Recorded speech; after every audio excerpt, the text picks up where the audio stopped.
কেন পরশুরাম নিজের মাকে হত্যা করেছিলেন। একবার পরশুরামের মাতা দেবী রেণুকা তার স্বামী জগদম্বার পূজাকর্মের জন্য নদীতে জল আনতে যান। সেই নদীতেই স্বর্গলোকের গন্ধর্বর চিত্রাঙ্গদ তার প্রণয়দের সাথে বিহার করছিলেন।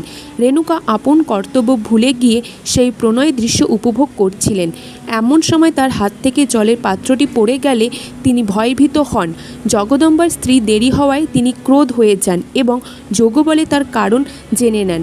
ক্রন্দনরত দেবী রেণুকা খালি হাতে আশ্রমে ফিরলে তিনি তাকে ভৎসনা করেন। এরপর জগদম্বা তার 4 পুত্রকে তার মাতাকে শাস্তি দিতে বলেন। 4 পুত্রই শাস্তি দিতে না চাইলে জগদম্বা তাদের পাথর বানিয়ে দেন। এরপর কনিষ্ঠ পুত্র পরশুরামকে তার মাকে হত্যা করার নির্দেশ দেন। তখন পিতার আদেশে পরশুরাম মাতার শিরচ্ছেদ করেন। ক্ষণিক পরেই জগদম্বার ক্রোধ শান্ত হলে পিতৃ আজ্ঞা পালনের জন্য পরশুরামকে বর চাইতে বলেন।